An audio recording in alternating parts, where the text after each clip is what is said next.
নমস্কার, আমি সোমা। ১০ই জুন ২০২৫ বিশ্বের বিভিন্ন প্রান্তে ঘটে যাওয়া কয়েকটি উল্লেখযোগ্য ইতিবাচক সংবাদ এখানে মেলে ধরা। নতুন ওষুধে বিরল ফুসফুস রোগে সাফল্য। ইনসমেডের পরীক্ষামূলক ওষুধ পালমোনারি হাইপারটেনশন রোগে ৩৫% উন্নতি আনল। মার্কিন বায়োটেক প্রতিষ্ঠান ইনসমেড তাদের নতুন ইনহেলেবল ওষুধ ট্রেপ্রোস্টিনিল পালমিটিলের মাধ্যমে একটি বিরল ফুসফুস রোগ পালমোনারি হাইপারটেনশনের রোগীদের মধ্যে ৩৫% পর্যন্ত উন্নতি দেখতে পেরেছে। এটি চিকিৎসা বিজ্ঞানের এক আশাব্যঞ্জক অগ্রগতি।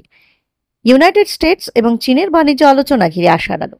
মার্কিন চীন অর্থনৈতিক আলোচনায় বাজারে স্থিতিশীলতা ফিরিয়েছে। যুক্তরাষ্ট্র ও চীনের উচ্চ পর্যায়ের বাণিজ্য আলোচনা আশাব্যঞ্জক গতিতে এগোচ্ছে, যার ফলে এশিয়ার শেয়ার বাজারে স্থিতিশীলতা ফিরে এসেছে এবং এমএসসিআই এশিয়া প্যাসিফিক সূচক জানুয়ারি ২০২২ পরবর্তী সর্বোচ্চ পর্যায়ে পৌঁছেছে। সমুদ্র সংরক্ষণে বিশ্বজুড়ে একজোট পরিকল্পনা। ইউএন ওসিয়ান সম্মেলন ১০০ বিলিয়নের পরিবেশ সুরক্ষা উদ্যোগ। ফ্রান্সের নিস শহরে অনুষ্ঠিতব্য আসন্ন জাতিসংঘ সমুদ্র সম্মেলনে ৬০টি দেশের রাষ্ট্রপ্রধানেরা সমুদ্র দূষণ রোধ এবং সামুদ্রিক জীববৈচিত্র্য সংরক্ষণে ১০০ বিলিয়ন অর্থ বিনিয়োগের পরিকল্পনা ঘোষণা করেছে। পৃথিবীর আকাশে স্ট্রবেরি মুনের জাদু। স্ট্রবেরি মুন ২০২৫ বিশ্বের নানা প্রান্তে মুগ্ধতা ছড়ালো।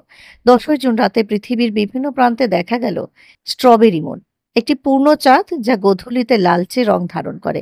এই দৃশ্য আকাশপ্রেমীদের জন্য এক চিরস্মরণীয় অভিজ্ঞতা হয়ে উঠেছে। পশ্চিমবঙ্গ শিশু অধিকার রক্ষা কমিশনের বিশেষ পুরস্কার শিশু অধিকার রক্ষায় পুলিশের ভূমিকা।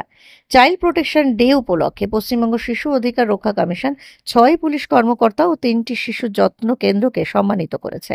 পশ্চিমবঙ্গ শিশু সুরক্ষা রক্ষা কমিশন রাজ্য শিশু সুরক্ষা দিবস উপলক্ষে ৬ পুলিশ কর্মকর্তা এবং ৩টি শিশু যত্ন সংস্থাকে পুরস্কৃত করেছে। এই আয়োজনের মাধ্যমে রাজ্যের ক্ষেত্রে শিশু সুরক্ষা ও পারিবারিক যত্নে পুলিশের অবদান উচ্চ প্রশংসা জানানো হয়েছে। বেঙ্গল বিধানসভা সশস্ত্র বাহিনীর সাহসিকতা নিয়ে ঐকমত্য। পশ্চিমবঙ্গ বিধানসভায় এক বাক্যে ভারতীয় সশস্ত্র বাহিনীর দক্ষতা ও সাহসিকতার সমর্থন জানিয়েছে, বিশেষ করে পূর্ব নির্দেশিত সন্ত্রাস বিরোধী অভিযানের সফলতার প্রতি কৃতজ্ঞতা প্রকাশ করে। রাজ্যের অংশীদারিত্ব। গ্রিন বিল্ডিং এগিয়ে নেবে ভবন খাত। কলকাতায় অনুষ্ঠিত গ্রিন বিল্ডিং সামিটে রাজ্য ও ইন্ডিয়ান গ্রিন বিল্ডিং কাউন্সিলের একটি অংশীদারিত্ব ঘোষণা করেছে। বাংলা আবাস যোজনার অধীনে গ্রিন বিল্ডিং নির্মাণকে উৎসাহিত করতে রাজ্য প্রশাসন ১০% অতিরিক্ত ফ্লোর এরিয়া রেশিওর সুবিধা দেবে। ইতিমধ্যে রাজ্যে প্রায় ৯০০টি এরকম নিবন্ধিত প্রকল্প চলছে।